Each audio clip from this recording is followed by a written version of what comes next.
Right. Top tier tip, about to drop the end cap for the people. So, I've entered the vehicle with 3 points of contact. My seat belt is securely attached, not damaged, no rips, tears, or frays. It latches, it unlatches. I'm going to leave it latched for the remainder of the trip. My fire extinguisher is secured, it's fully charged and up to date. In my storage compartment, I have 3 reflective triangles and 6 spare fuses. I'm now going to turn the vehicle to the on position. I'm going to be monitoring the dashboard as well as the trailer to make sure that the ABS light illuminates on and off. The ABS light illuminated on the dashboard as well as on the trailer. It went off on the dashboard as well as on the trailer. I'm now going to make sure the shifter is in neutral so I can safe start the vehicle and build the governor cutout between 120 and 140 psi.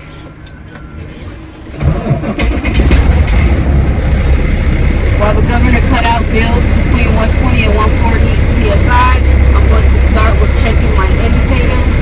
My depth gauge is properly working. Fuel gauge is properly working. Primary air gauge is properly working. Secondary air gauge is properly working. The headlights are properly working. I'm going to leave them on for the remainder of the trip. High beams, properly working. Four-way flashers, properly working. Right turn signal, properly working. Left turn signal, properly working. City horns, properly working. Air horn is properly working.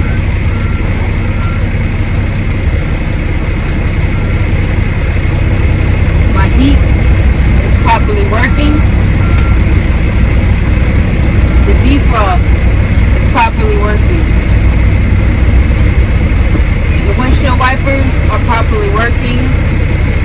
The washer fluid is properly working. The windshield wiper blades are not cut, cracked, or damaged, not leaking. The wiper arms are securely attached, not damaged, bent, or broken. The windshield is securely attached. It's not cracked, chipped, no obstructions, no illegal stickers. The windshield weather strip is securely mounted, not hanging, not cut, cracked, or leaking. My mirrors are securely mounted. They are not cracked, chipped, or damaged. They are clean and clear and adjusted to me. My governor shut out at 130 psi. It is now safe to perform my tug test. For the tug test, I will be testing the tractor and trailer brakes individually in the first gear, then slowly letting off the clutch to ensure that the brakes are working properly. First, I'm going to test the trailer brakes by pressing in the yellow tractor valve. In first gear, I'll then slowly let off the clutch to ensure that the brakes are working properly. So,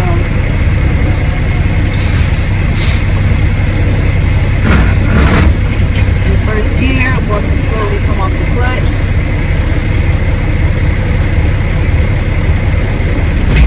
The trailer brakes are working properly. I'm now going to take out the tractor valve and test the tractor brakes by pressing in the trailer brake valve, remaining in first gear. I'm going to then slowly let off the clutch.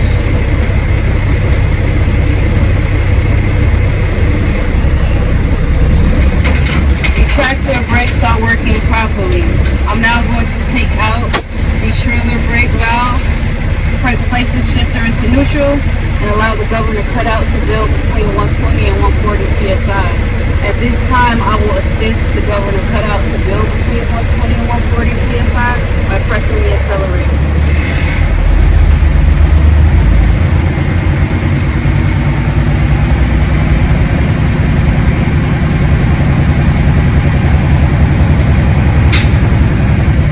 My governor shut out at 130 psi. Since my governor shut out at 130 psi, it is now safe to perform the service brake test. For the service brake test, I will be pressing in both valves, pulling forward in the first gear at 5 miles per hour, then pressing on the clutch of the brake to ensure that the brakes are working properly and that the vehicle does not pull from side to side. After that, I will then pull out both of the brake valves.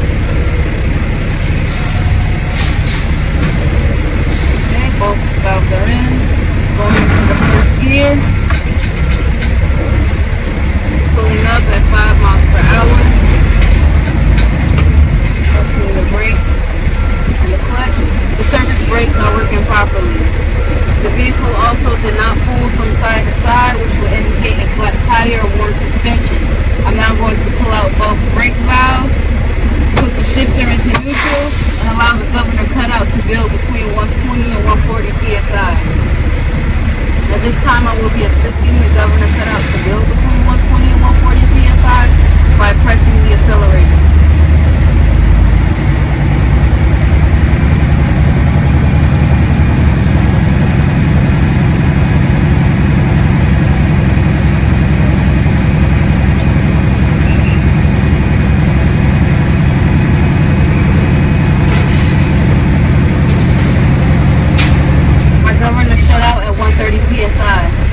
Since my governor shut out at 130 psi, it is now safe to perform my air leakage test. For my air leakage test, I will be placing the shifter into first gear, turning the vehicle off, then immediately to the on position. At this time, I will ask you set your timer for 60 seconds. I will be setting my timer for 60 seconds as well, and I will then release the brakes by pressing in both brake valves. There will be a hissing sound. Once the hissing sound stops, I will apply the service brake for 60 seconds. I should not lose no more than 4 psi in 60 seconds.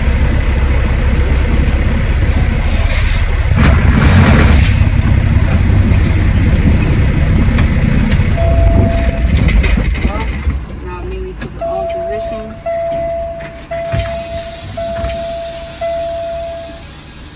Hold up. I'm recording my end cap. It's sitting on the table, on the chair. Hold on. I'll now apply my service brake for 60 seconds. We can start our timer. 10, 20, 30, 40, 60. I did not lose no more than 4 psi in 60 seconds. I will now fan my brakes at 60 psi. My low air pressure warning indicator should come on. I'll then continue to fan the brakes and both valves should pop out between 20 and 40 psi.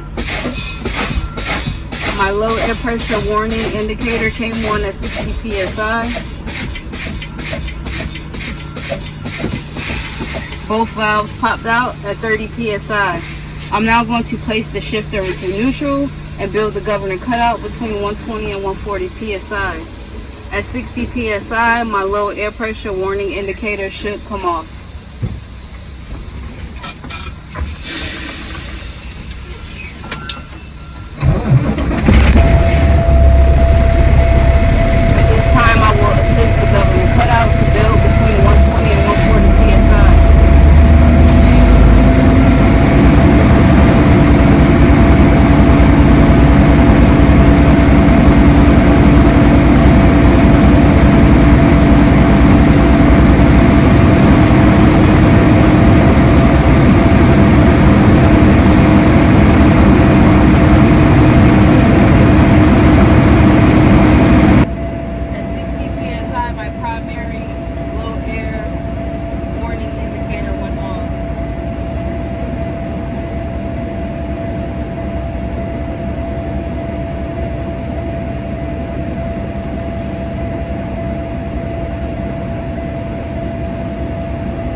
At this time, I will ask for your assistance on on checking the lights outside of the vehicle.